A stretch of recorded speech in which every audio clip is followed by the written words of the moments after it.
Welcome aboard, everybody, to another multi-channel, multi-stream OG55. I got Jared from Capture the Magic, Mr. C, More Duck, and the one, the only Mr. Theme Park Wizard. We are talking all about that Warner Brothers news that Paramount might be acquiring Warner Brothers. Yeah, it's kind of crazy. And will it lead to maybe other companies joining in on the bidding war? It might.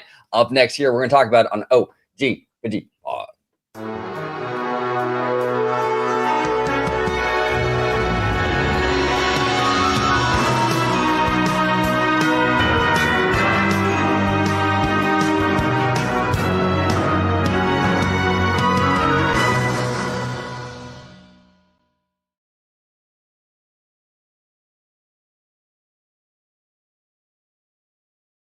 Welcome aboard, everybody, to another episode of OG55 Live. I want to thank everybody for joining us today. We got Mr. Tech Bear in the house. We got Cliffix.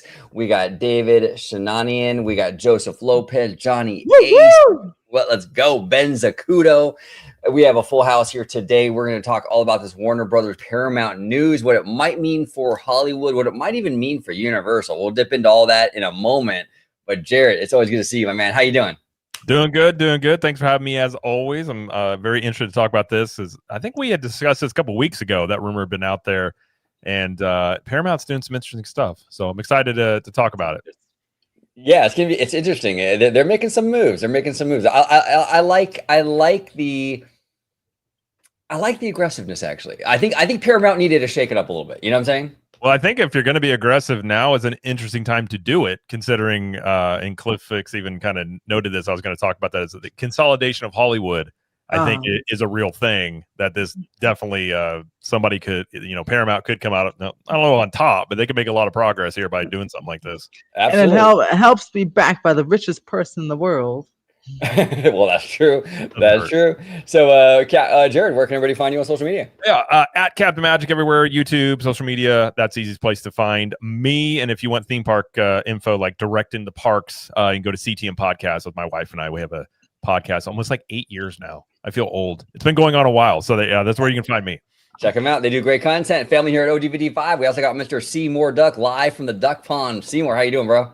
Hello. I'm doing great, and I'm glad to be here and talk about business with you guys and nerd out, especially OG, since we actually talked about this before when we reacted to John Campia, who rumored that this was going to happen, and now it seems like it's going to happen.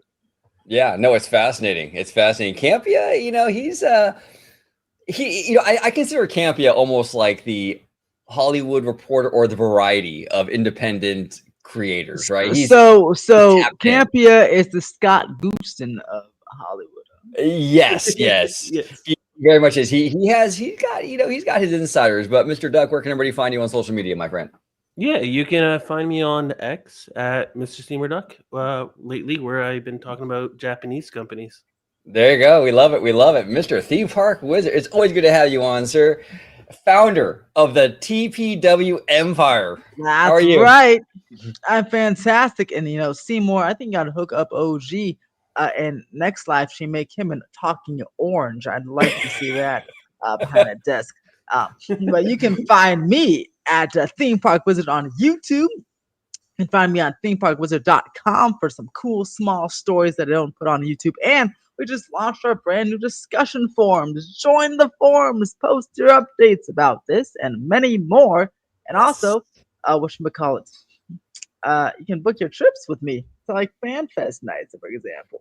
There he is, booked with Mr. Theme Park Wizard. He's booked for me before. He did a fantastic job. So make sure you reach out to Mr. Wizard. And if you have any trips planned in the future, whether it's Florida, whether it's California, make sure you hit Mr. Wizard up and book your trip today.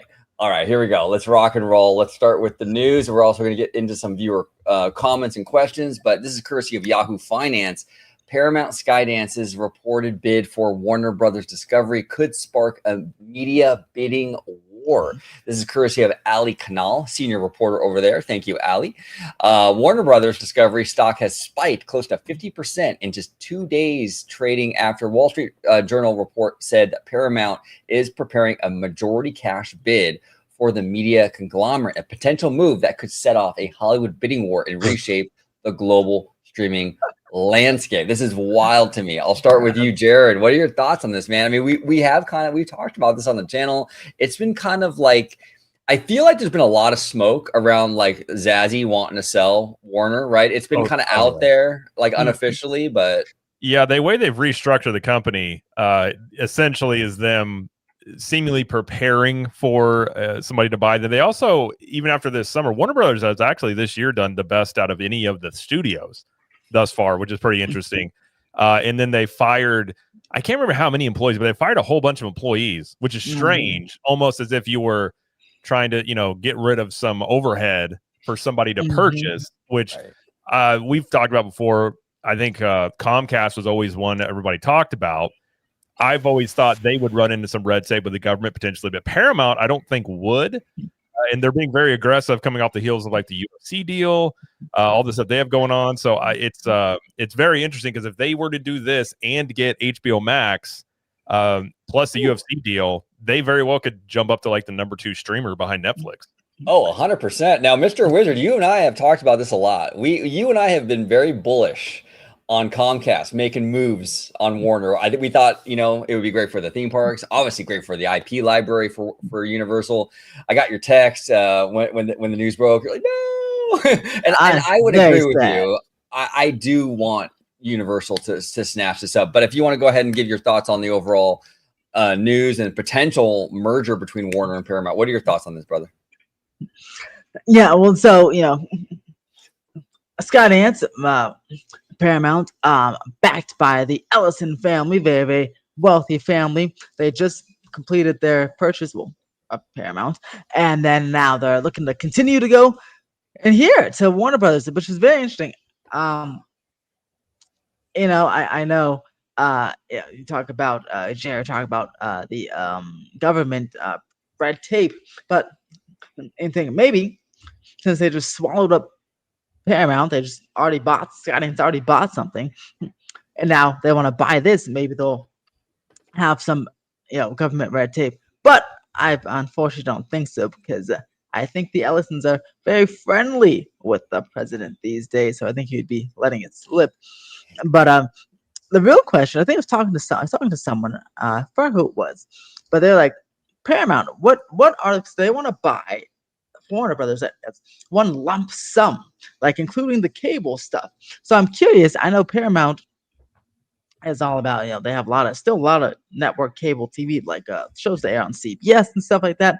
So I'm curious what they really care about. Do they care about the movie space too, or just do they really care about like cable networks and streaming networks? Because if so, I know they want to buy the whole thing. But man, I do wish they just buy the cable stuff and even maybe the streaming service, and then have Comcast gets the rest and can go into the movie space for Warner Brothers. Like, I don't know, but I'm very, very curious what they care about, if they really do want theatrical movies to come out, or they just want a TV space. I feel like they're more of a TV kind of company over there. They really want streaming TV stuff. We'll have to see, but I hope it. I hope also maybe Brian Roberts. No, he's a snake, Brian Roberts. Okay, Sneaky remember guy. Disney. When they purchased Fox, they're supposed to a much lower price, and Brian Roberts came in and tried to outbid them and ran up the price, and then backed off when Disney forked up $70 billion, right, and just bankrupted them almost. So maybe Brian Roberts will come in next week and say, wait a second, hold on, and try to do the same thing. Well, yeah, no, and that's what it looks like. And that's why I brought up this particular article. That's what it seems like David Zaslav wants. He wants a bidding war. So it's very right. He wants that. I mean, that's good for him. I mean, obviously, I mean, I would hope. My thing is, I know a lot of fans might disagree, but I think Universal has done a really, really good job with that Universal brand, right? And I think one of the weaknesses when it comes to Universal is there's a lot of licensing out, which has been successful, but they don't have a lot of in-house powerhouse IPs. Now, if they were to acquire Warner Brothers, they would change that overnight. I mean, what they could do for the movies, the streaming, what they could do for their theme parks. I mean, you would acquire the DC stuff. I know there's some complications there with Six Flags, but I'm sure they could work some stuff out. But I mean, they got DC. They're going to have all the Hanna-Barbera stuff, all the Looney Tunes stuff. I mean, this is something that would be massive for Universal. I mean, look, they're building a kids park in Texas. You could fill that kids park with all kinds. I mean, Warner Brothers has a enormous exactly. There'd be a whole Looney Tunes section in there, you know. All right, theoretically, you could do that, right? So I think it'd be amazing. Another great aspect of a Comcast buy would be for Universal Studios Hollywood. I mean, you could literally see Warner Brothers from Universal. I mean, it's not very far. They could offload a lot of their soundstage stuff over to the Warner lot and open up more theme park space for Universal Hollywood. So I'm rooting for Comcast. I hope, Brian, if you're watching this, Brian Roberts, if by chance, come on, Bri, make that move, Bri, make that move. Mr. Duck, what are your thoughts, brother? I have a couple of things. First, this was a long time coming. Hollywood consolidation, it's happening, and it's going to happen if they want to survive. It's the unfortunate truth, especially OG, since we talk about how many times that they are not competing with Hollywood anymore. They're competing with big tech, and Netflix, I would consider it as big tech as well. And they have cash flows like crazy where they can't compete. So this is going to happen, and especially with David Ellison, coming from a family where his father is now the richest guy in the world. Yeah, that, Elon Musk. Yeah, just about to say that. Yeah, I think they just said that the other day. He's now. Yeah, he just overtook Mr. Musk because Mr. Musk is dumb. Yeah. Hey. But they have deep pockets, so yeah, absolutely. So if they want, sorry, go ahead, Seymour. Oh no, I was just gonna say. So if you wanted a company to get bought out Warner Brothers, Paramount with David Ellison with deep pockets would be one that they would be able to compete. If, let's say, a company like Comcast came in and bought out, they would be in a situation kind of like Disney where their cash flows would be constrained, and they would have to pick and choose where they have to choose their battles, especially right now when Comcast is trying to expand their theme parks. So then now if you buy Warner Brothers, now you're like, well, I don't have the cash flows to expand the theme parks now because I invested so much into. And also another thing is that I do think this is going to get approved. If it did get bought out, it reminds me of the situation with Sprint and T-Mobile. Right. If the Hollywood doesn't get consolidated, the company would go out of business because of big tech. So like Sprint would have gone out of business if T-Mobile didn't buy. So if Paramount doesn't buy Warner Brothers, either someone else will buy them bigger, worse than Comcast or the Paramount. And you don't want that. You want the people in Hollywood to stay in Hollywood.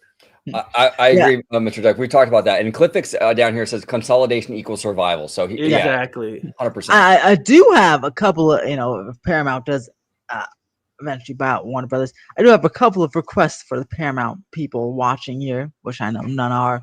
But look, like again, he's the richest person in the world, so he has a lot of money, right? So Paramount back in the day before Cedar Fair bought them. I know, but Paramount used to have theme parks back in the day, at least on the East Coast, right? So again, they'd have so much IP if they bought Warner Brothers. Come on, I would either here or around the world, but maybe somewhere over here. Netflix is doing those Netflix houses, immersive experiences. I'd want Paramount to step into that game a little bit. It doesn't, even if it's not a full-fledged theme park, take some of these spaces in malls, put in some cool immersive themed experiences with these wonderful IP that you would have if they're gonna buy it, because I just hate to see someone buy it and then it gets like wasted as in they don't explore every avenue for for revenue there. And the other not good thing, but teasing thing is Universal, even if they don't buy it, at least they seem to have a working relationship with Paramount, because Transformers, it's a Paramount property and the rides there. So I'm hoping, here's hoping they just continue to license and do the whole third-party thing with the bigger Paramount company for Warner Brothers, Paramount, all that good stuff. So at least those lands hopefully would still be able to get into a Universal Park, even if they don't acquire the property. What are your thoughts on that, Jared, in terms of what Wizard was talking about, in terms of Paramount, if they were to acquire it? And Well, I just did a little search here. If you look at Paramount, like debt load, so if you have Comcast is going to try and purchase them, Comcast has $101 billion of debt. Now it's working debt, but it's debt. So Warner Brothers has about 35 billion. So you'd have to take on 35 more billion dollars of debt versus Paramount currently with Skydance, they have about 15 billion of debt. gotcha. So Paramount is set up to be able to do a purchase like this. I don't know if it would be with debt. I'm guessing they typically are. And if you just look at the size of them, Comcast overall income is around $127 billion. Paramount currently is like 11.4 billion. So I don't know. I feel like it would run into red tape in terms of monopolistic reasons that they might say hold it up more. I don't think Paramount would run into it as much. I'm really interested to see Paramount. I think given its new ownership, Skydance purchased them.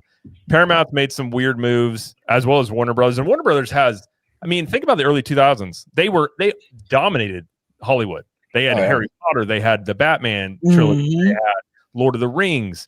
And then there's been consecutive just terrible decisions by, even the DC stuff they had a chance. They rushed it all. So I'd be curious with those IPs, if they were to get it, what direction does Paramount have in mind to take with it? I'll be honest, I'd be rather surprised if Comcast made a play for it, given their debt. And then Seymour was saying with the theme parks, they're going heavy into the theme parks.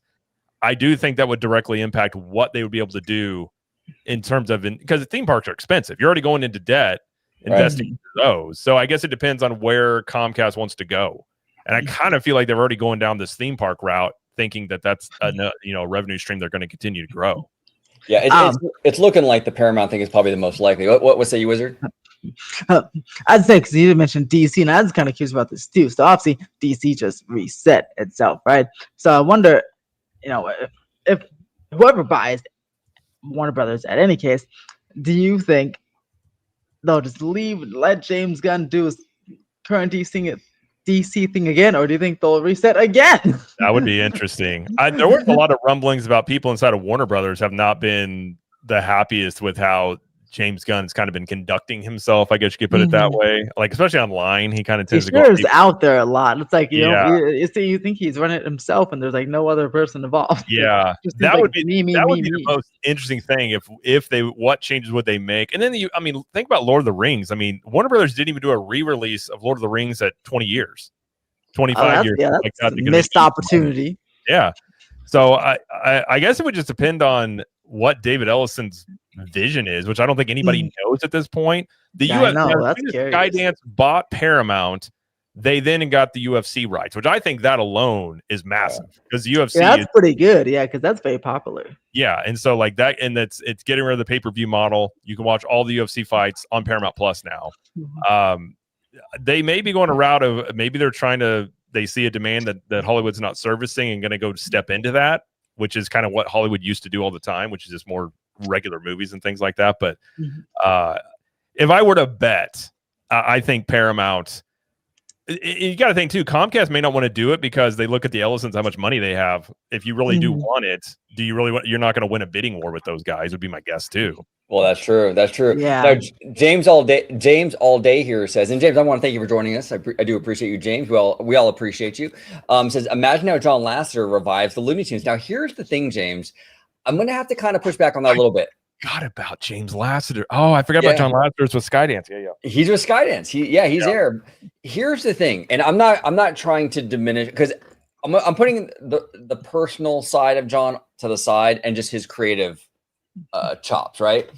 Creatively, I think he did legendary things over at Disney and Pixar. You know what I'm saying? But I'm not as convinced so far with what he's done at Skydance. I feel like the movies that they've released so far, and this is a so far, haven't really moved the needle culturally, right? Like when I expected John Lasseter to kind of take over the animation house over there at Skydance, I was expecting a little bit more of an impact. And I feel like Luck and I always forget the name of the other one. Spellbound. I don't feel like really moved Well, the needle there you yet. go. See, if you forgot the name of the other one, well, that gives you your answer. There you go. Exactly. And look, I'm not trying to diminish Lasseter's creative chops because I'm not saying. I mean, he is a very creative dude. I just feel like in that current studio, I feel like he hasn't really moved the needle yet, and he might, but as of yet. But what are your thoughts, Jared, on him right now, where he stands, going forward, Yeah, all that stuff? it's hard to. You see this a lot in sports too, and certain guys will get, they get all-star, they get signed to another team, and they don't produce as much. And a lot of it can come down to the system you play in sports. It could be a similar situation with Lasseter where it's, I don't know how Skydance was set up. He hasn't had the best results, but if you pair it with Paramount, Larry Ellison money, getting more talent, maybe access to some of these IPs, that could change. And I guess there's a lot of unknowns, but I think having Lasseter there is somebody I would at least like, if you're talking a baseball term, I'd at least give him a bat and let him go up to swing. Like, let him try. And who knows how much that's on Lasseter. I mean, he's the head of the studio, so the buck stops at him. But really, how much of his success was just him alone? How much it was the people around him when he was at Disney and Pixar? So there's lots of stuff to go into it, but I think it's interesting and I think at this point he is the head now of Paramount Animation. Yeah. So then that gives him, like, you got SpongeBob, you got all sorts of stuff you can play with there. I guess it'd be, can he rekindle the magic second time around is the big question, I suppose. Yeah, no, absolutely. Yeah. I mean, I mean, he's done it. He's done amazing jobs at Disney. I mean, he really has, creatively and all that stuff. I'm not, again, I'm putting his personal stuff aside. His creative stuff has been really good, but yeah, we'll see how that kind of shakes out over there at Paramount. Now, Falco. Go ahead, Wizard. I'm sorry, bro. No, I didn't talk about the X-Voot's comment there. Because you mentioned like the bidding war. Jared mentioned the bidding war. Now, even if he knows, win the bidding war, if Brian Roberts just wants to be an ass, he can always push up the price a little bit just to be an ass. I wonder if he'll just do it like that, like almost like with the Bob Iger thing, like, yeah, just push up to 70 But billion. I feel like the Iger one it was personal. I feel like those yeah, guys it definitely was. Yeah, don't like each other. Where I don't know where he stands with like Ellison. Yeah, that would be a good question. But I wonder, I would just do it just to be an ass. I'm like, okay, I'm not gonna win this, but let's see how high I can push it up and piss off that other guy. Yeah, and that might be why. I was going to say, to your point, Wizard, though, if they have theme park relationships, they may not want to go ruffle. Yeah, that is true. That's true. Because if you do that, and then they turn around and all of a sudden they do get access to then, Harry Potter. Luckily, oh yeah, Harry Potter. Yeah, that's right. I have to say it's a great way for Transformers to be get out of there. But yeah, Harry Potter. They own the Potter. We're not going to sort of fight here.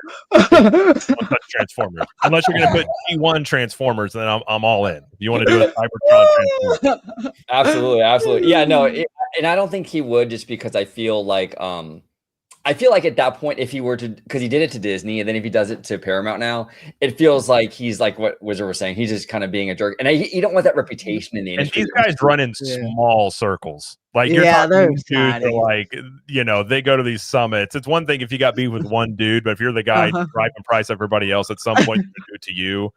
Yeah, 100%. Now, Mr. Duck, I want to ask you, with Falco Shimmer Flair's question, or not even question, comment.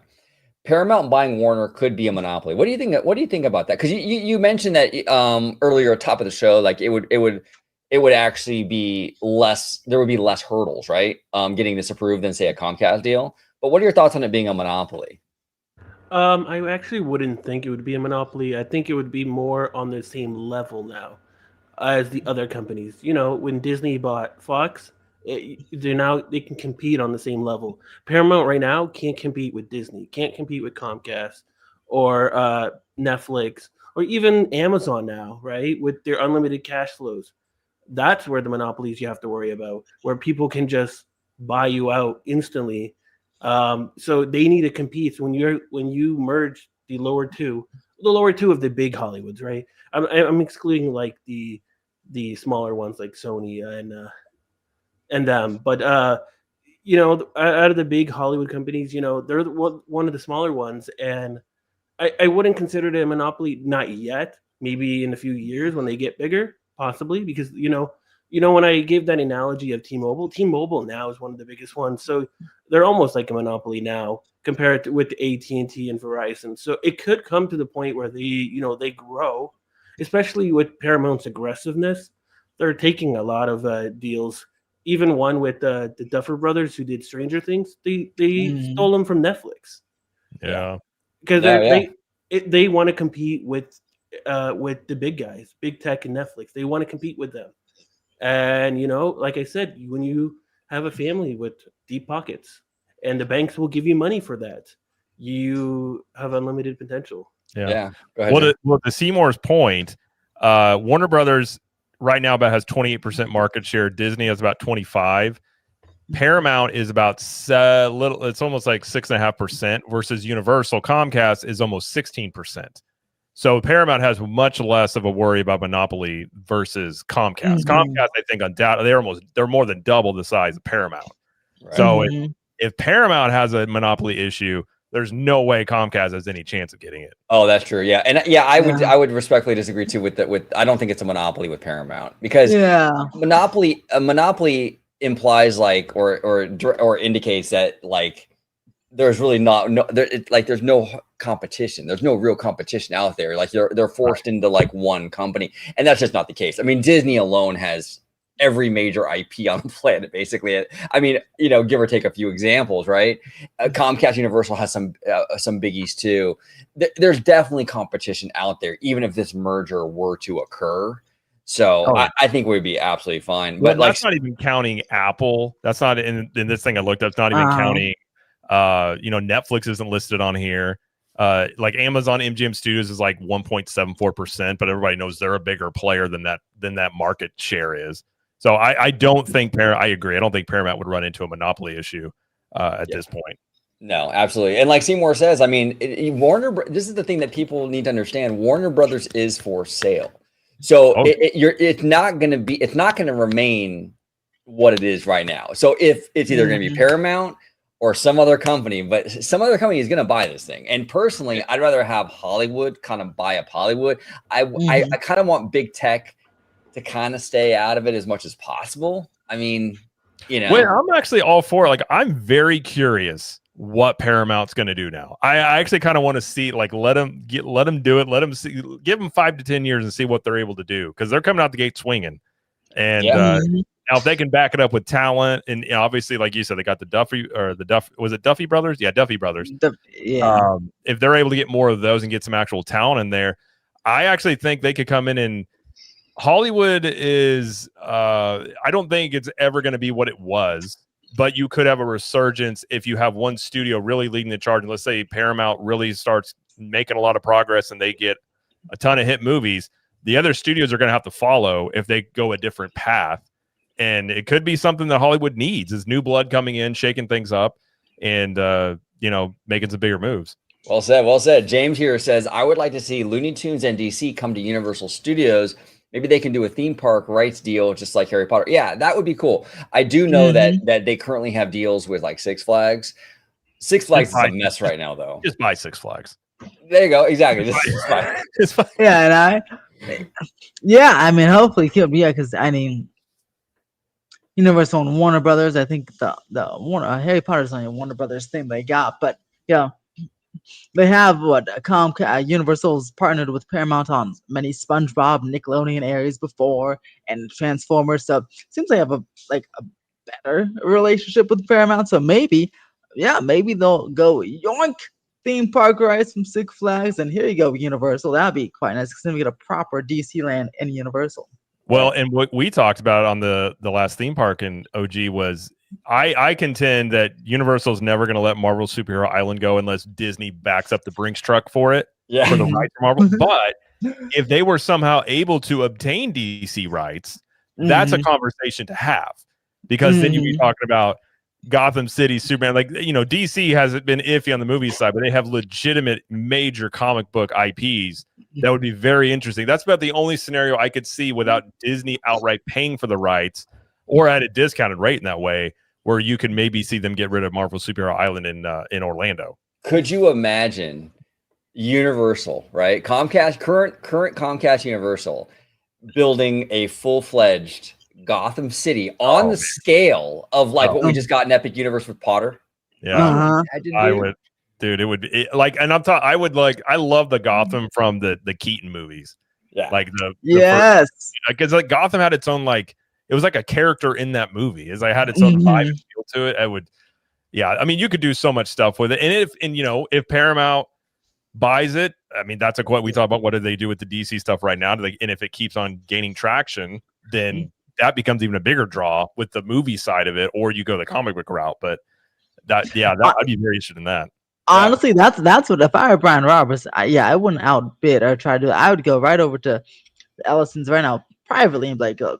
When you get Warner Brothers over there, how about we can do a little side deal for these DC theme park rides? What does do like a 3-team trade, but like 2 of them are like on the side.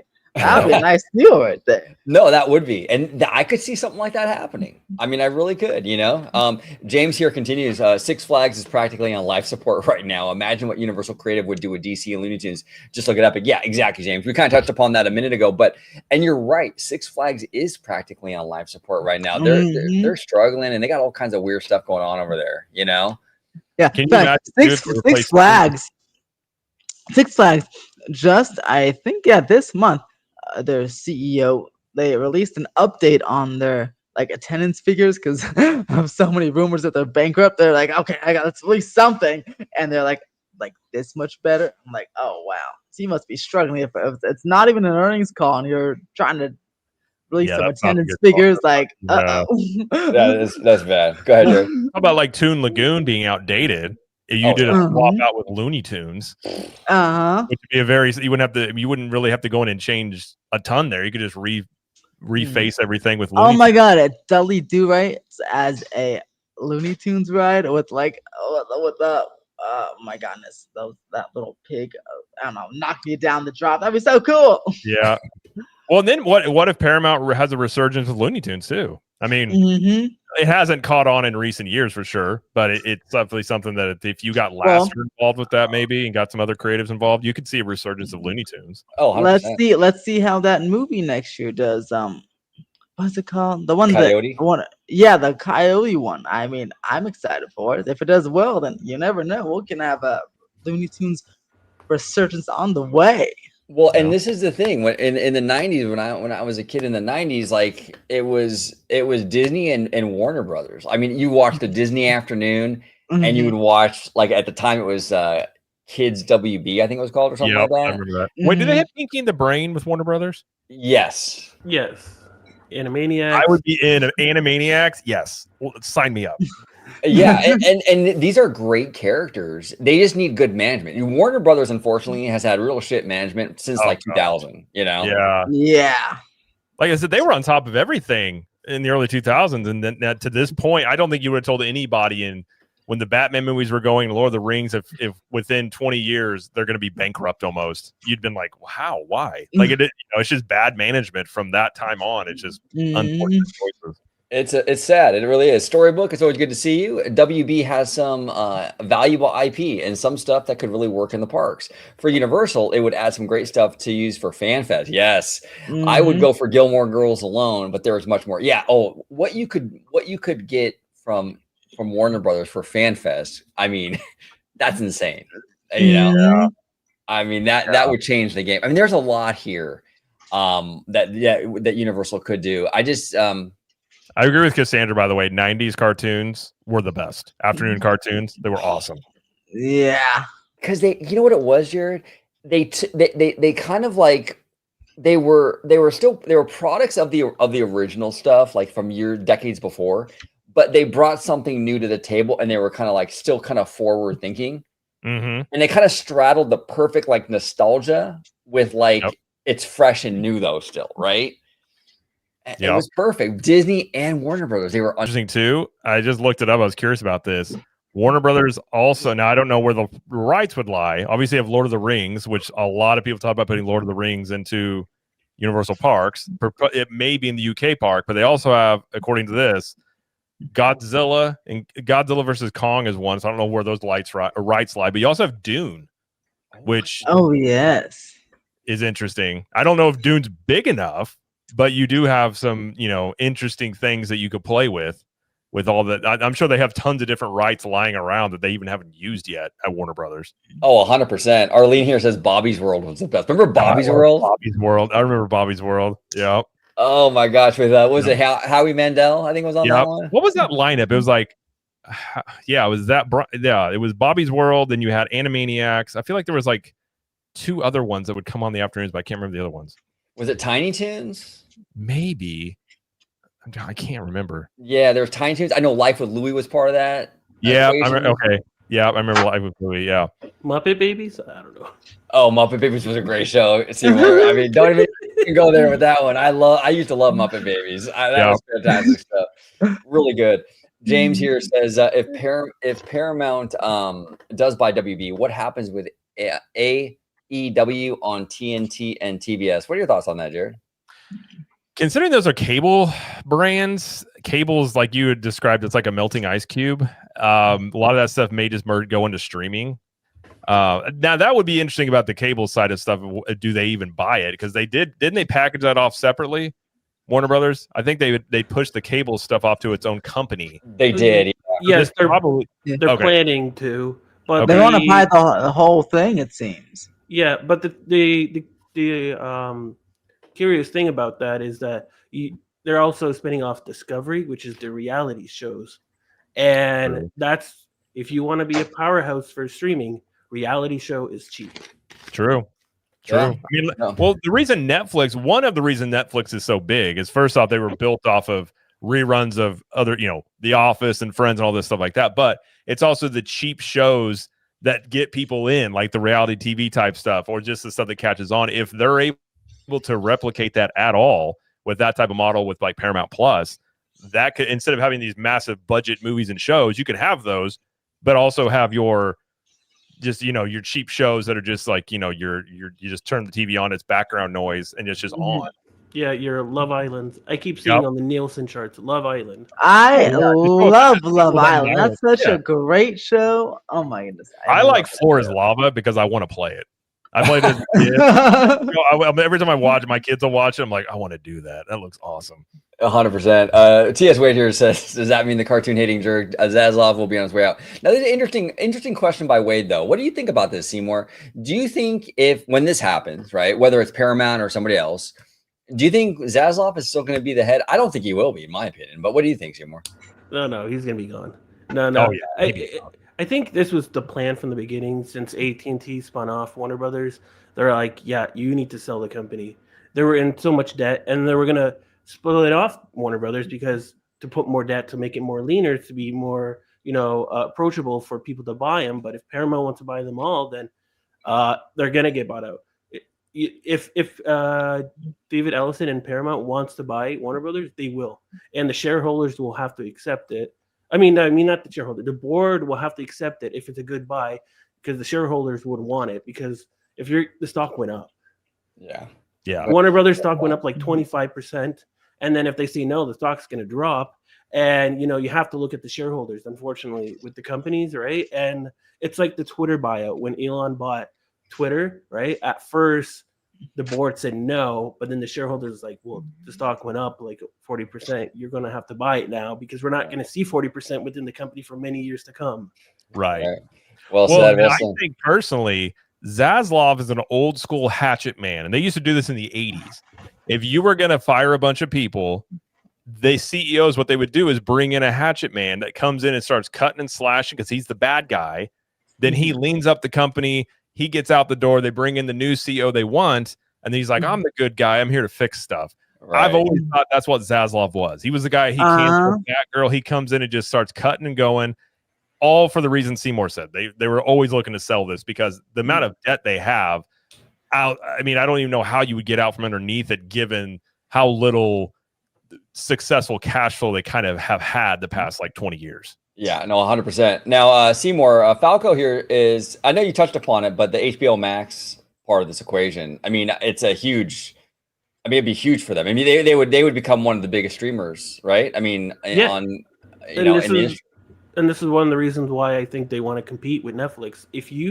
And I actually thought about it, would I even want to keep Netflix if I can get a service where Paramount and HBO Max is merged together? There's Yeah. no Yes. reason for me to get Netflix, I would especially keep when they're Netflix. taking a lot of their producers from Netflix and signing them up.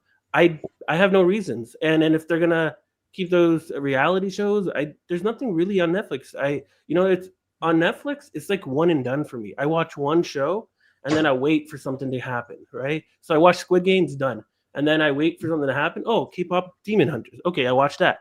Done. They don't really have TV shows that I go in and watch, except for the reality ones. There's not really those TV shows that you go consistently watch.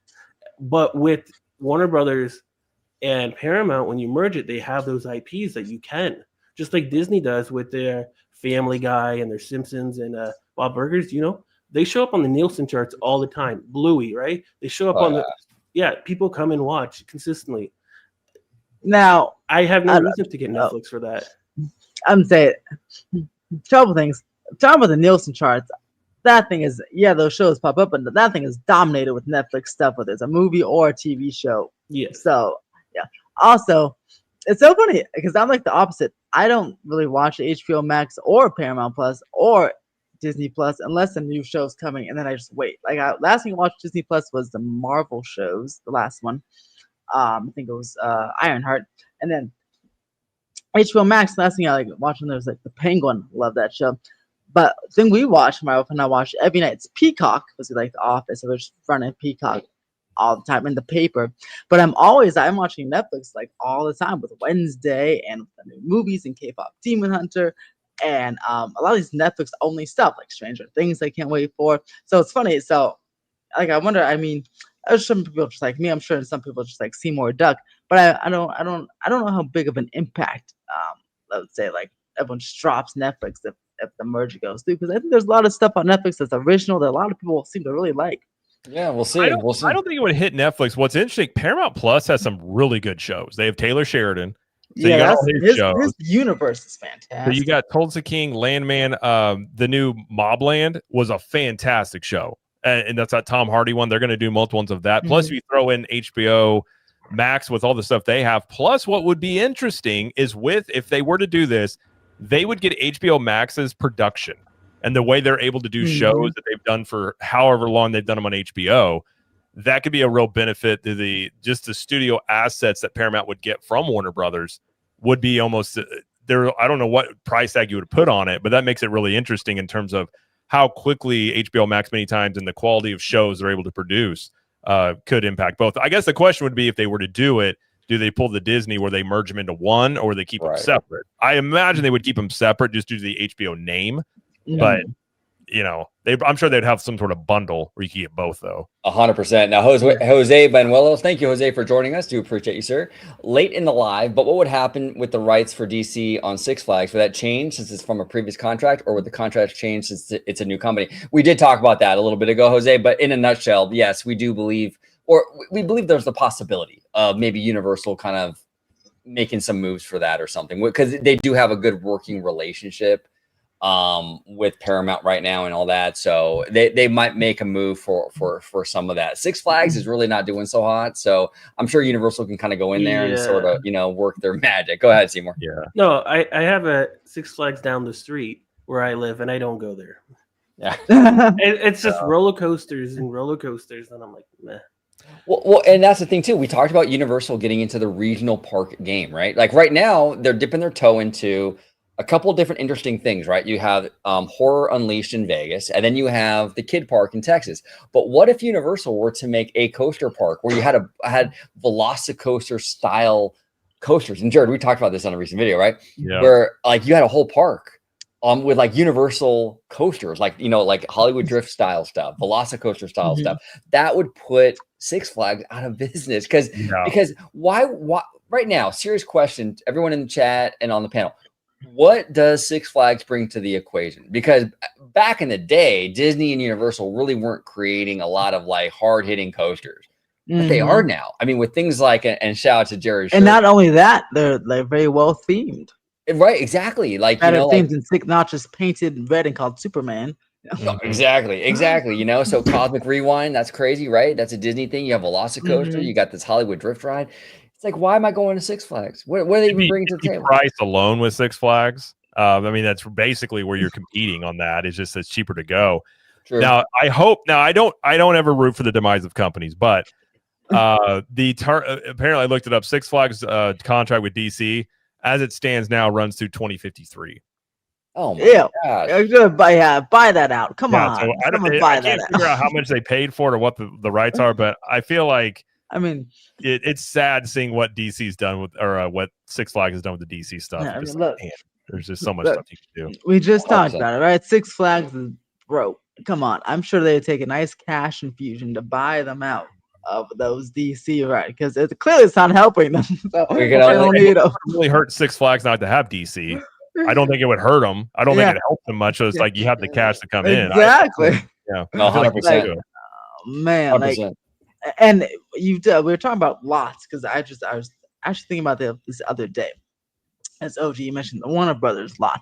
So Yeah. Warner Brothers, of course, right next to Universal, the lot, and then Paramount is not too far away. It's just down by down the 101 freeway, maybe about 15-20 minutes to the south of Universal. So no matter what happens, even if, let's say, Paramount buys Universal, or not Universal, Warner Brothers, I'm curious, would they use both the lots? Like, would the Warner Brothers, Paramount use the Warner Brothers lot and the Paramount lot? Or would they offload one? Even if they were to offload Paramount's lot, Universal can still buy that lot. It's just a few miles from the property and still put some sound stages there to expand the theme park in general. So it could still be a benefit. Fantastic point, Wizard. I never considered that, but you are 1,000% correct. Yeah, if Paramount buys Warner and they sell the Warner lot or whatever, Universal can go in there and they can put sounds. They can buy that lot, put sound stages on there, expand Universal Hollywood. Very good, astute observation, Mr. Wizard. That's fantastic. And it would be much cheaper than buying the whole. Obviously, it would be much cheaper than buying the whole thing. But so there's still ways they can still win here. So fingers crossed. 100%. And Mademoiselle, friend of the channel, is in the chat. It's always good to see you, Mademoiselle. Thank you for joining us. Does that mean King of Hearts? Is that what that I means? think it's K-pop Demon Hunters. Oh, K-pop Demon Hunters. Okay. Yes, K-pop, and that's been we did a video on that one. That's wild. Did you watch it yet? No, not yet. Not Oh, yet. you gotta watch it. Come on. Yeah. I would listen to the soundtrack every day on the way to work. It's good, and it's still the soundtrack itself is still in the top 10 and number 1 for the whole album, first and Kanto. So it's pretty good. That's wild.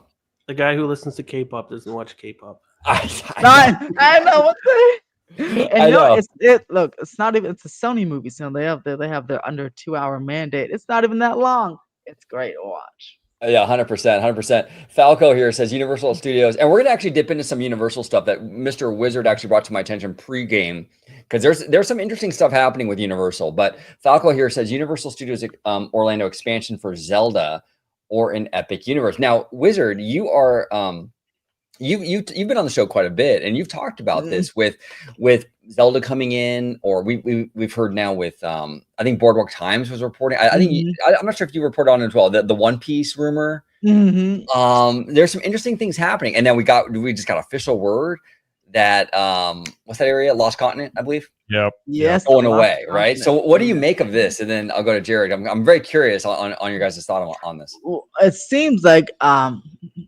definitely sure Zelda will appear somewhere. Probably in Epic Universe. The Lost Continent, I keep hearing that's newly reserved for Pokemon. So we'll have to see what's going on there. But I'm sure Zelda will certainly appear in one of the two parks. And hopefully sooner rather than later, because they won't make the movie, but if they come out around the movie, that'd be pretty cool. And I know Zelda's very popular, and there's a brand new Zelda merchandise action that just debuted. I saw online at the Epic Universe store, or the Super Nintendo store. So it's definitely coming, probably in Epic Universe, but definitely somewhere on property. Yeah, there is actually. I want to give a big shout out. There is a tea bar, like a boba tea bar in Orange County called Elixir. Now, if you are a nerd, which everyone here is, go to this tea bar. It's in Orange. I think it's in Costa Mesa, right? It's awesome. They have the Thundercat sword on the wall. Oh, bro. that's awesome, dude. That's It's awesome. sick. That's pretty cool. Sick. And we're sitting there. They're blasting the Zelda music. They're blasting Star Wars music, and it's this nerdy little like nerd cave that's just amazing. They don't serve alcohol, nothing like that. It's just like boba and tea. I think you can buy like some food as well, but it's called Elixir. It's in Costa Mesa. Absolutely amazing. But Jared, what are your thoughts on this? I mean, there's been a lot of news, right, with the Lost Continent, Zelda, One Piece. What are your thoughts, brother? So the permits got found that people kind of piece it together that the acreage fit Lost Continent, and then shortly after that, Universal came out and said, yeah, we're doing something here, but we're basically demolishing this for something else, just preparing the land, which I don't buy. I just think that you're not going to spend the money and time to get rid of a land that you're just going to set empty. That doesn't make any sense. Right. I agree with what I've heard as well. I think last I heard, Epic is going to go in, or excuse me, Zelda is going to go into Epic. That one out is from what I've heard. I have heard One Piece potentially, but then I also did hear after I made my video, somebody reached out and told me that Pokemon is in the running for Lost Continent, which is interesting because I was always rumored to go and replace the Simpsons. So there seems to be a lot of moving parts, but from what I have heard, there are multiple IPs that they are considering, but I don't think Zelda is one of them for Lost Continent. Interesting. So you would think Zelda would be more like Epic then, probably. Yeah, I know they had concerns with the broad appeal of Zelda. Like if they were to put it like the Wizarding World model where you put one in each park, and if Zelda was big enough for normies, that they understood enough to make a big draw, it also makes sense to tuck it into Super Nintendo World, have more stuff to do at Epic. I get why you would do that. Plus that store has had Zelda in there from the beginning, not only merchandise, but on the floor, on the wall. Zelda's all over the place, and it's the only property featured that way that is not currently in Epic Universe. So I think there's a lot of Easter eggs pointing to it. What I find interesting, if they go the One Piece route, I mean, that is going to be the first time you've seen anime come into a major domestic park on that level. It's big. Although I feel the same concerns you would have with Zelda, you might have with One Piece potentially, but it could be something that they feel as a hedge bet toward the future of anime, maybe. But Pokemon would be interesting though, because I think Pokemon would be absolutely an instantaneous hit as big as Pokemon is. Oh, it'd be huge. Seymour, I mean, what are you're more of a theme park normie, Seymour, right? But like, what are your thoughts on like Universal kind of throwing these ideas around? It seems like right up your alley. Which land would you rather quack into? See, so as a diehard Nintendo fan, but a theme park normie, I don't care. Just get Zelda and I'll be there. Go get Pokemon and I'll be there. The Nintendo fans don't care about logistics of it. Just build it and we'll be there. Yeah, no, 100%. Pokemon is a gold mine, dude. That would be insane if they got. Although they would have a lot of people mad because I don't know how. This is a question I have: is Universal is going to stick to? But technically, Islands of Adventure, everything in there is based off of a book. So I don't know. Technically, you would say Pokemon fits it, but I don't know how married to that Universal is. They may not really be. They may not. Yeah, that's interesting. I didn't know that. Now, okay, real quick before we move on to our next topic, I'll start with you, Jared. I'll go to you, Mr. Wizard. Mythos, because George loves this place. I've never eaten there. He said it's incredible. What are we? What do we do though? Because they're demolishing the land. Do they just take that food, that menu, and put it in a new restaurant, or what do they do? Mythos food's great. The restaurant itself is awesome. Inside, it's like you're eating inside of a cave. Personally speaking, if they get rid of Mythos, I'm going to make multiple videos just yelling at Universal for doing this because it's great. It's some of the best theme park food ever. I know George. I'll get George on. We'll just do a dual video of just screaming at Universal. Now the permits did not show Mythos. If you look at that potentially, it wouldn't include Mythos. Oh, good. But I would hope if they were to do it, they just retheme it to something else. I don't care what you call the place. Leave the food. Whoever runs that place, let them run all the other restaurants at Universal. It's great.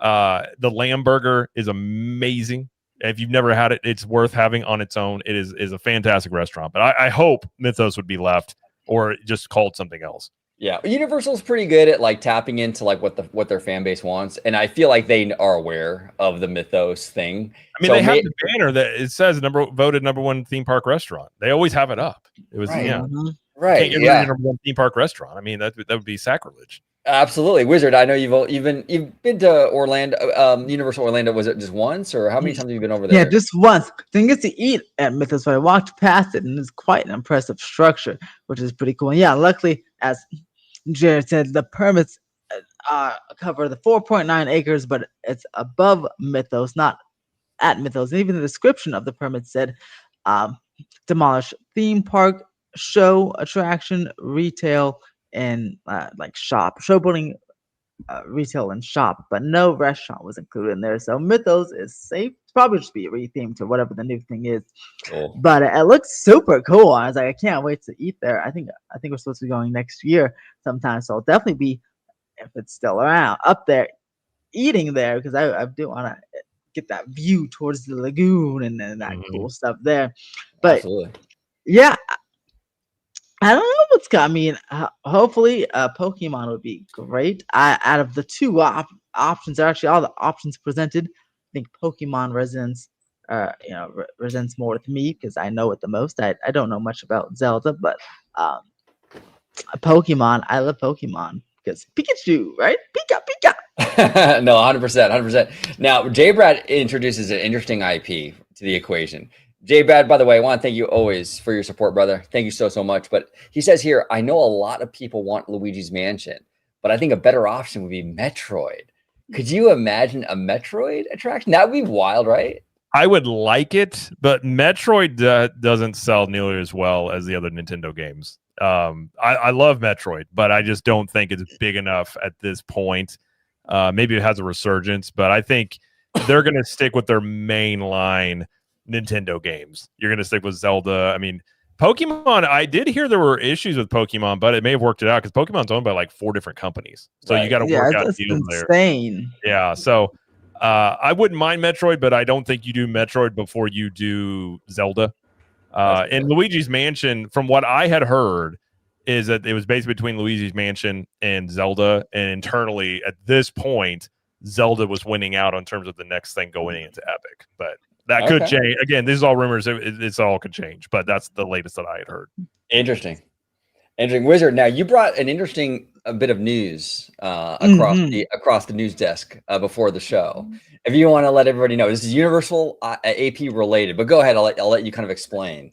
Yes, so there's a Universal Hollywood sent out this survey to some people, and in the survey, there's a lot of things. I didn't get it or I missed the survey, but what the one was sent to me was a option for a 3-year annual pass. So they would offer, like, you'd buy the pass, let's say starting, let's say tomorrow, and your pass would be valid from 9/15/2025 to 9/15/2028, which is insane. That's so long. This pass would be come at a discounted rate. And I guess a follow-up question in that survey was, like, would a major IP expansion encourage you to buy this 3-year pass? So I'm curious if they got planning. What this major IP expansion they're teasing could be, and if they actually do this 3-year plan, will it be a pass? Would they offer a monthly option? How much discount would it be? And so many questions. And when it would happen? Probably maybe 2026. But it's an interesting way to have like a kind of a locked-in fan base for the next 3 years. Like if you are experiencing, if they foreshadow some sort of downturn or recession, like you have a locked-in fan base, which is pretty interesting. And also it gets you through the LA Olympics, so you can have the pass through the Olympic time and the hotel opening and Fast and Furious opening if it does come next year, and then whatever this new expansion is. So I'm very curious what this is all about and if they actually do it. No, I think it's a brilliant idea. Go ahead, Jared. With the new expansion, I think I saw it on Twitter that they were looking at maybe doing Diagon Alley in Hollywood. Would it might be that? Oh, that one, yeah. So that one's been around for so long, but it's not. It's not. I wouldn't say not true. It definitely was thought of, and it was about to happen, but then the plans got scrapped. But now there's these people that continue to push through. Even Jim Hill, he keeps saying it on his podcast, but there's like no real evidence to suggest it's coming. So whenever you hear that, I just ignore it till it actually happens. But I don't think it's happening anytime soon. It's interesting with this AP that Universal is sort of tinkering with this idea of a 3-year plan, right? Because it's kind of what Disney did with Disney Plus initially. I don't know if you guys remember it. Early on, you can buy. There's like a 3-year thing. They have got a discount. Yeah, that was cool. Yeah, and did work. I mean, they did gain market share pretty fast, regardless of the money stuff and all that. But I mean, the market share grew. I mean, that was a huge success story for Disney Plus overall, was that market share. But I think it's kind of smart, because what you were saying, Wizard, is like, it kind of locks you in now for 3 years. And then if there is an economic downturn or anything comes about, you kind of lock those people in, and now they have that. And this park is an option for them, even during that downtime. I think it's a really smart move. I think they should do it. I like this mindset. I've never heard of any other theme park company really going with like that, in that direction. I've heard of season passes where it's like less than a year. I've never heard multi-year passes. I think it's pretty cool. Would you get one, Jared, over there in Florida if they offered it? I mean, I would. I feel like this would be a strictly Hollywood thing that they would do. I'm wondering if this could coincide with all the stuff they plan on doing in Hollywood, with it may be under a lot of construction, and trying to shore up a little bit of a fan base to keep them on board at a discounted rate for that long.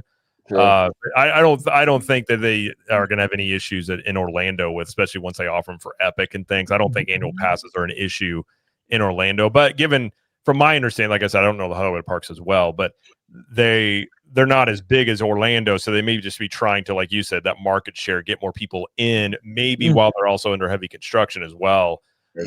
It's interesting. I mean, if they offered it, I would do it, but I don't imagine that would come to Orlando. Yeah. And it's very interesting because they know, so Super Nintendo World opened in 2023, and that was like around that time, Disney has been kind of difficult with the reservations and not selling passes or whatever. So I know a lot of people, they got a Universal pass.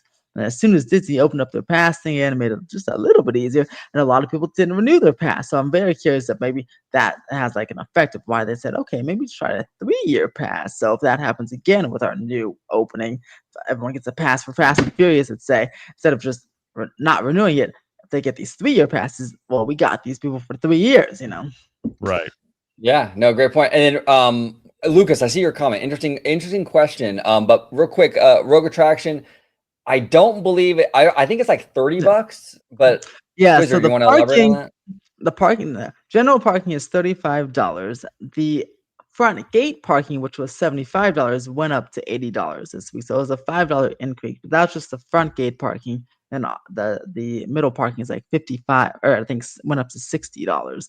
Now the parking goes up every year, usually by $5.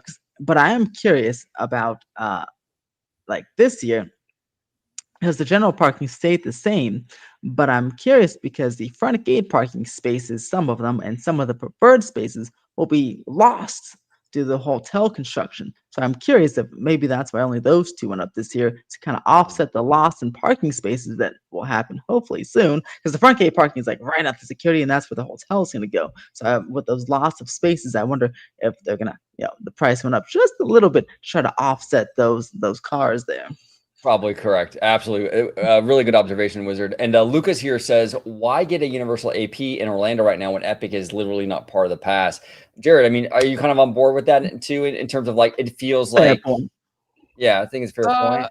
I like Universal's parks. Now Epic's a totally different ball game. So personally speaking, I really loved going to Universal more and more over the years, even before Epic came on board. So I think it just comes down to perspective. But once they do get to the point where they have annual passes, you're going to see just a ton of people get annual passes to Universal for that reason. But I know they've been selling a lot more almost year after year. Their annual pass sales have continued to go up.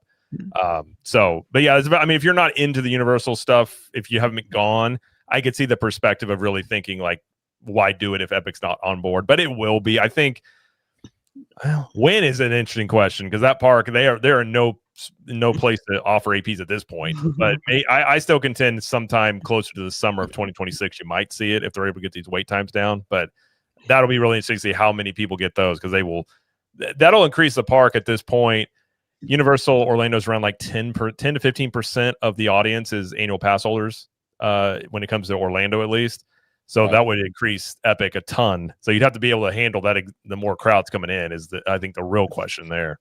Yeah, that's probably why they're keeping it at bay for now, right? Oh, yeah. Like, if you did it now, I wouldn't come close to that park. I would just, you'd have like 400, 500 wait times constantly. I just wouldn't even do it.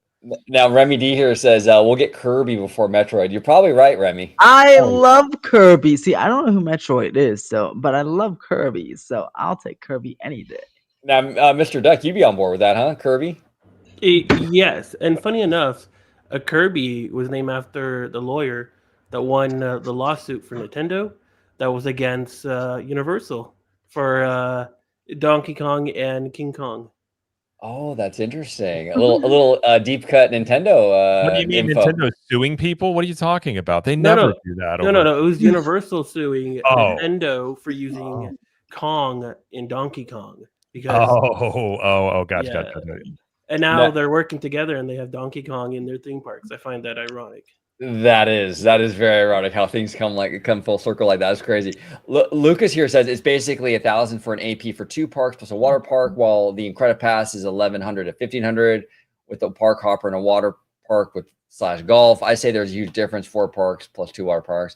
Yeah, it's definitely based on. It's all. What's the word for it? There's a lot. That's true, but now, Lucas and Disney, there's 4 parks. But a lot of those secondary parks have like 5 or 6 rides. So we have to add up the ride counts between Orlando, Universal, and Disney, and then maybe the price will be a little bit more comparable. Well, Universal Orlando has a lot of different tiers too. They have a lot. I mean, you can make it work. They've got a lot more options that can make it. That don't include the say Volcano Bay, which most people I think getting it probably don't include Volcano Bay at this point. You're probably just getting the 2 parks. So it just kind of depends what you're looking for. And but typically speaking, at least in my opinion, I think you get more value out of a Universal one depending on the range that you get because you do have more options than Disney's, at least at Disney World. Yeah, no, absolutely. Falco here says with Super Mario Galaxy movie. Oh, Seymour, I have to talk to you about that trailer. Crazy. Is Rosalina coming to Super Mario World in Epic Universe? What do you think about that, Seymour? Is that a possibility, you think, in your opinion? Yeah, for guest appearance, I would not mind seeing that. Plus, fans are diehard Nintendo fans are fans of Super Mario Galaxy. I've been watching these reaction videos at Nintendo Store in like New York City, and they went absolutely crazy when the title screen came up for Super Mario Galaxy movie. And then when they announced Super Mario Galaxy 1 and 2 remastered for the Switch, they went absolutely crazy. Galaxy's a great game. Now, Wizard, what do you think about this? Do you think she might make an appearance at FanFest? You know what? She could. I mean, look, last year they had Yoshi, and hopefully each year they have a different, unique character that you can't see all the time. So I wouldn't be surprised because FanFest members in April to May, and that's right around the time the movie's coming out. So I wouldn't be surprised to see her make an appearance. Now there was a rumor.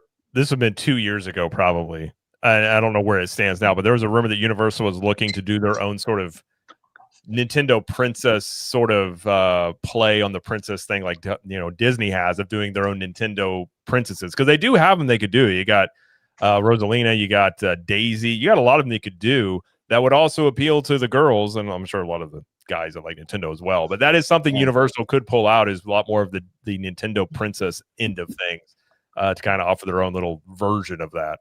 Yeah, Universal's been good at that. Where like even like the Harry Potter franchise is like the Universal version of like magic and whimsy, and like they kind of offer that alternative. That's a great observation, Jared. Candy Camper, everybody, you got to subscribe to Candy Camper Theme Park Thoughts. He's a friend of the channel. Great stuff over there. Italiano and I have been on his show a few times now. He does a lot of great stuff. But he says here that we need WB so we can get some Scooby. We got Scooby actually at Universal Hollywood. Oh, Scooby's in Orlando too. And Scooby's on Volcano Bay, I know that. Yep. They always have Scooby and the gang on studio side. Yeah, Scooby's over here. He's over here by Fallout here in Hollywood. Nice. Yeah. Pretty cool. Rogue here says, will they use Epic for a more family-oriented Halloween event? Less stripper, more Ghost with Luigi. It would be interesting if the Universal did go that route with a more of like a Oogie Boogie Bash kind of event. Is that possible? They haven't shut it down. They got asked that directly. I think it was the creative director of Epic, and they didn't say no. They said we'll have to wait and see. But I've often wondered, you could see that introduced, like 2 or 3 years down the line once that park is more established. Yeah. I definitely think it. I mean, think about Dark Universe. for Halloween. Ooh. Or just, I mean, there's so many things you could do. I suppose it would just come down to Nintendo if they will allow it. Because the same thing with like J.K. Rowling in Wizarding World. She does like technically the Death Eaters are not part of Halloween Horror Nights. It coincides with Halloween Horror Nights. So it's like depends on what Nintendo would let happen. But if anything, if you had Dark Universe at Halloween, you could do some sort of after hours thing there that is a little different than Halloween Horror Nights. Yeah, well said. Okay, now let me ask you this question. Now, what do you guys think? Now, this is what I think in terms of theme park counts. Okay, I think any park you can enter is another park. So I personally believe Disney World has 6 parks. There's 4 water parks and 4 theme parks and 2 water parks. And I do think Universal has 4 parks, 3 theme parks and 1 water park. But what do you guys think on this ride? Because I see in the chat here a lot of the ride or park count debates. I mean, what is how is I know water park is smaller, but why wouldn't Typhoon Lagoon be but it's another gate. It's not attached to something. Legoland has a water park literally attached to Legoland, California. So I wouldn't count that as another separate park. But Disney World has 2 separate water parks. Volcano Bay is a separate water park. So I do include those in total park counts because what are they otherwise? I mean, I don't know. Like if I'm selling a vacation, like someone's asked me a travel agent, what is Walt Disney World have? I'll be like, oh, hey, it has 6 parks, 4 parks, and 2 water parks. That's six different admissions that you can do. I don't know. I can see your side of the argument, Wizard, because it is you have to pay. It's a separate, like you said, it's a separate gate charge. They have their own. They're also, they have their own attendance counts. Like I don't know. I just feel like I don't know. That's not discriminate against water park. That's racist. Just kidding. I can see your side of the argument. Absolutely. Go ahead, Jared. I think Mark Woodbury helped answer this question. This has been a fight on my channel for years. I think Volcano Bay is the best water park I've ever been to, but it's not a theme park. It's a water park. Mark Woodbury himself, when talking about this, referenced the 3 parks. So Mark Woodbury himself does not count Volcano Bay as a theme park. So and that's the thing. I didn't say theme park. I said like another gate. Like here's another. I think it's a marketing thing. Universal included Volcano Bay for more, to market it more. But I think like if I were Disney World, I would say there's 6 gates at Walt Disney World. The problem there though is that the water parks at Disney aren't always open at the same time. Sure. So the water parks kind of go back at the same time. So in that case, I would open them all at the same time and then call it 6 parks. They did this summer, but then recently they've been flip-flopping every other year. So I guess you'd have to figure out. But I don't know. I think it's just a funny thing because people get really worked up about it. I'm just like, I still love Volcano Bay. I just don't think it's the same thing as going to like Islands of Adventure or something. Yeah. For example, go ahead. Six Flags. I'm saying Six Flags. I'd say, and they would say they have 2 parks. There's the Magic Mountain and Hurricane Harbor. I mean, it's 2 separate. You enter 2 different entities. I don't know. I don't know. I just think it's like a little math equation. Now, not theme parks, but they're like it's a different entity. It's a different park. Yeah. No, I can see the argument. Lucas here says y'all are gonna know I called it, and won the speculation when One Piece replaces Lost Continent. I mean, yeah, you were calling it, Lucas. You were saying like it's a good possibility. Yeah. It's a big franchise. I mean, Universal was very successful. A Wizard with the merch sales for FanFest. I mean, the One Piece stuff was through the roof, right? I would imagine. Oh, incredible! Yeah, they kept selling out. Like every weekend, they're selling out. I think they're totally sold out by the end of the event. Yeah, I like to see One Piece come back to FanFest nights with the stunt show from Japan. Oh, that's what I want to see. Is that on YouTube? I think that should be. I don't know. Japanese people are very respectful, so maybe they don't film, but that should be on YouTube somewhere. Okay, yeah, we actually over there. Mr. Webba and I, we actually filmed a Jujutsu Kaisen season 3 teaser trailer reaction, and I'm so sad I can't even show it because it was blocked. Like, oh my god, it was so good too. It was really, really cool. I don't know why places do that. It's free advertising. I guess unless you if you're like happy about it. That's what I'm talking about. Why are you gonna block it? It's literally free advertising, like a ride POV. Yeah. A ride POV is free advertising. Oh wow, that ride looks super cool. Let me go buy a ticket to this park and go ahead and ride this thing. I don't get it. Yeah. 100%. I do want Go to ahead, mention about anime and how Yeah. it's gaining traction with the mainstream audience, and especially today, the box office with the Demon Slayer. The biggest anime opening domestic of all time, 70 million. Yeah. That's crazy. Anime is going to continue to grow. That's Yeah. I think it comes down to an audience too, because a lot of people look at anime and they just think like, what is that? But I think if you actually look at the charts and the numbers on it, it's undeniable how big it is, even if you don't understand it. Same thing with Nintendo. Some people look at Nintendo the same way, and I've argued many times. I think we talked on another live stream. I was like, I think Nintendo has the possibility of being a bigger thing for Universal than the Wizarding World does. It just comes down to like, do you really understand the relevance of it? And some people just don't, but it doesn't mean that it doesn't exist. Oh, 100%. No, I was taken aback. I told Lucas, I was like, wow, the One Piece, thing at FanFest. I mean, it was everywhere, dude. I mean, it was huge. I mean, everyone was having wearing those straw hats, all the One Piece stuff, the Cochina, Mexicana place that had all the One Piece food the switchback was crazy for that line. It was crazy. It was absolutely insane. And the food wasn't even good, but it was still. I know. It's wild. It's absolutely wild. But Jared, Mr. Wizard, Seymour Duck, I want to thank you, gentlemen, as always. I love having you guys on Talking Shop. Jared, and everyone in the chat, I want to thank everybody that hung out with us tonight. It was a really, really fun show. Jared, if you can remind everybody, before we get out of here, where everybody can find you on social media, sir. Yeah, thanks for having me on. It's always a good time hanging out with you guys, talking this stuff, and always things happening in theme parks nowadays. So there's always new news basically every other day. But you can find me at Cap the Magic on YouTube, all the social medias. If you want Universal Orlando and Disney World actual theme park reviews, tips, and things like that, you can check out CTM Podcast with my wife and I. We have a podcast over there that you can check out as well. Perfect. And Jared has a merch store, CTM Apparel. Check it out. Link I'm buying all the shirts, so don't even try. And this is a great one. I love this one. This is like, I think, my favorite. Peaches. Check it out. Link down below. If you use promo code OG55, you get 10% off. So make sure you go ahead and do that. So check it out. Link down below.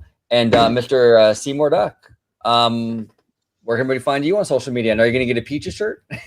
Yeah, you're going to find me on that website buying a Peaches shirt. No, I actually need some Nintendo apparel, so I might actually do it.